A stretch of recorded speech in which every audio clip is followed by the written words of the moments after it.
When I was 21, I first encountered my ex-husband, Dan, almost 15 years ago at a restaurant. He was a charismatic and mature individual who made me feel truly cherished and special. To provide some context, my upbringing was marked by a dysfunctional family dynamic. My parents frequently clashed, and my father's absence was a recurring theme, sometimes extending for months. Tragically, my father passed away when my younger sister, Abby, was born. Following this, my mother's affections seemed to be directed primarily towards Abby, leaving me with a sense of being somewhat overlooked. Dan's entrance into my life had a transformative effect. He provided unwavering support, demonstrating care and affection in various ways, from thoughtful gifts to long, leisurely drives. With him, I felt complete, as if the missing piece of my life's puzzle had been found. For years into our relationship, we decided to tie the knot. While I was eager to start a family, Dan wisely encouraged me to pursue my master's degree and build a stable career foundation first. His commitment to our financial stability was evident, and he remained the best partner I could have hoped for. We enjoyed 5 blissful years of marriage until I made a shocking discovery. My husband had been unfaithful to me with Abby. This revelation came when Dan claimed he had to go out of town for a week, but in reality, he stayed in town and booked a hotel room for a secret liaison with my sister. This affair had been unfolding clandestinely for 6 months. The revelation left me devastated. Abby and I had shared a close bond during our upbringing. I had always loved and cared for her. How could she betray me in such a way? On the day I confronted Dan about his infidelity, he confessed that he no longer loved me, citing a lack of attention and asserting that I was no longer the person he had fallen in love with. Amid this turmoil, I discovered that I was pregnant. However, the stress and heartbreak proved too much, and I suffered a miscarriage. What hurt even more was that Dan showed no concern or support, as he was off on a weekend getaway with my sister while I grappled with the loss of our child. I should have been more perceptive to the signs. Abby's behavior around Dan was always a bit too familiar, and I couldn't help but notice his lingering gazes at her. However, these observations deeply unsettled me. My mother, in her usual fashion, sided with Abby and encouraged me to make amends with the situation. I felt utterly alone, with the loss of my child, my husband, and seemingly, my entire family. It was at this low point that my dearest friend, Tina, my savior, came to my rescue. She was about to relocate to another state and extended an invitation for me to join her. I accepted without hesitation. By that time, I had already finalized my divorce, and our small hometown was a constant reminder of my past, which I needed to escape. It took some time for me to adjust to my new life in a different state, but I had the good fortune of meeting some kind and supportive individuals who helped me heal from past traumas. Nonetheless, I still grappled with trust issues. About a year after moving, I crossed paths with my current husband, Tony, 32M.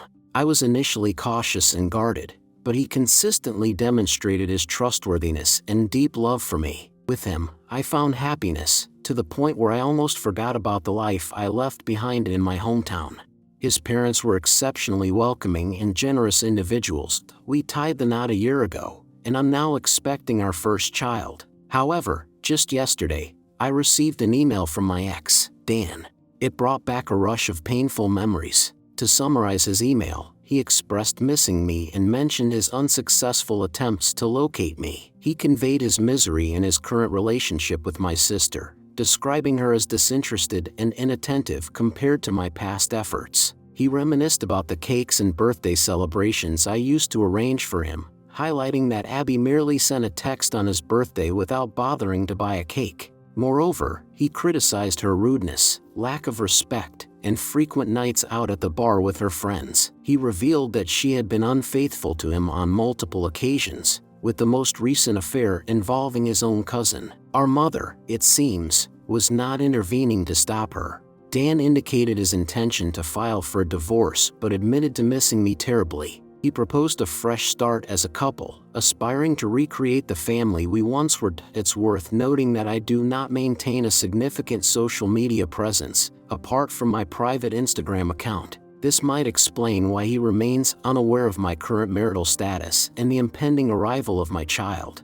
In response to his email, I find myself torn between feeling pity for him and the inclination to simply laugh. Given the evident troubles in his own relationship, the grass on his side, it seems, is far from green. Update.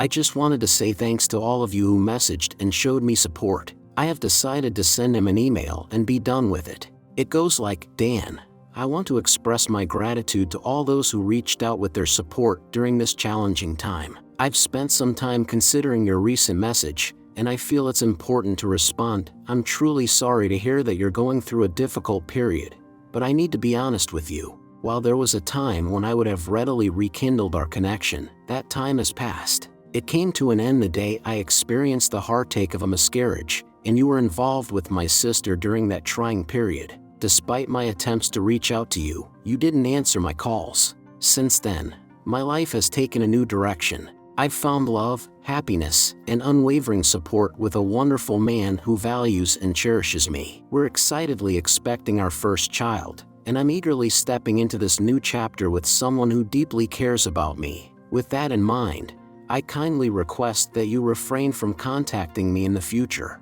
Your decision to prioritize my significantly younger sister over me, regardless of her actions, speaks volumes. Trust, loyalty, and respect are earned, and I don't believe you've shown the qualities that merit them. I've left behind my previous life in my hometown, and I believe it's in both our interests to move forward independently and engage in self-reflection. We all experience moments of insecurity, but it's crucial to address and overcome those feelings constructively. Life is too precious to be entangled in past regrets. It's time for us both to forge separate paths. Wishing you the best as you navigate your own journey ahead. Next interesting update.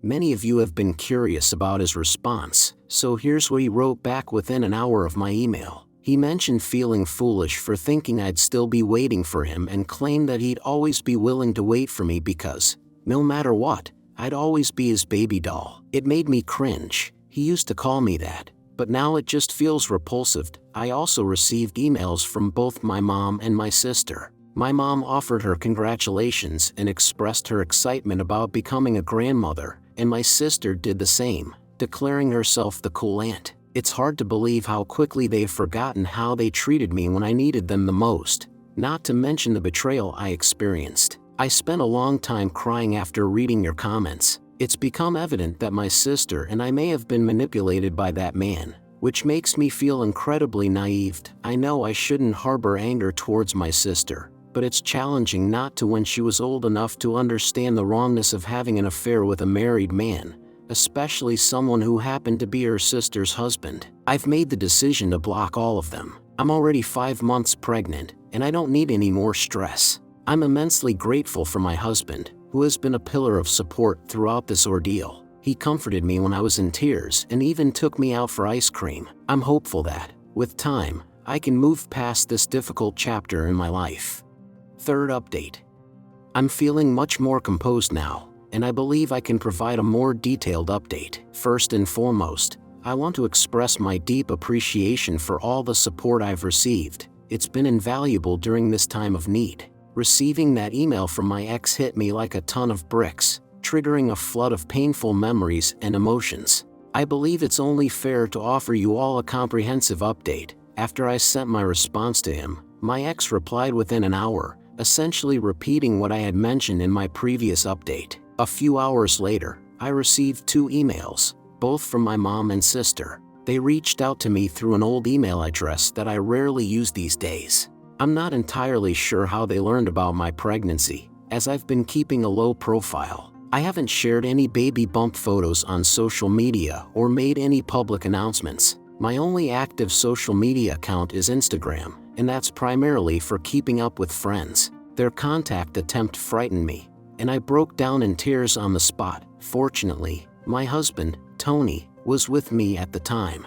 He knows everything about my past. I've never hidden anything from him.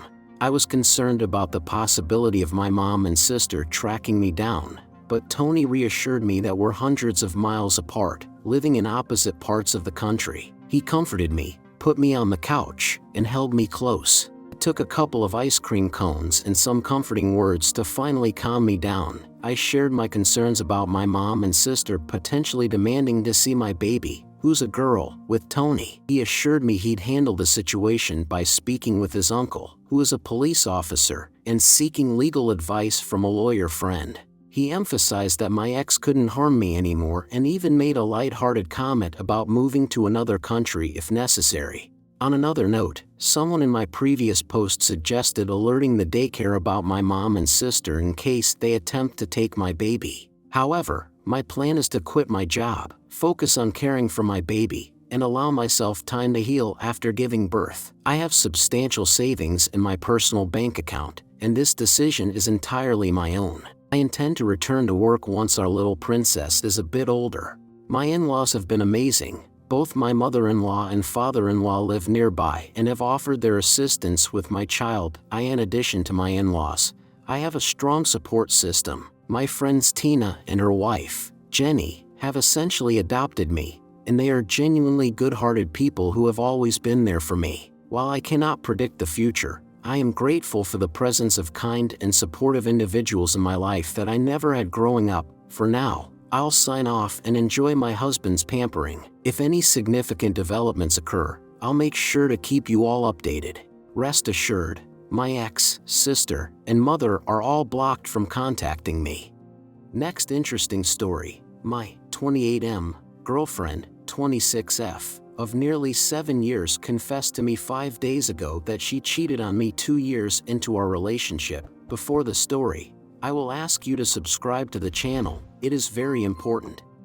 In late October 2016, our story began on a Halloween night through a dating app. At that time, I had just turned 21 and had previously experienced a single, 6-month-long serious relationship which ended with me being cheated on. Thankfully, my ex had the honesty to confess right away. I was genuinely searching for a life partner and engaged in conversations with various potential matches, but it was with her that I felt an immediate connection. We conversed for about 2 weeks, primarily keeping our discussions light, but as time passed, it became evident that there was a deeper attraction. In mid-November, we had our first in-person meeting, and I drove 2 hours to spend time with her while her mother was away. It was during that encounter that our physical relationship began. In the ensuing weeks, she shared the news that she would be moving 8 hours away. While we weren't officially a couple at this point, I had strong feelings for her and decided to make things official the weekend she departed.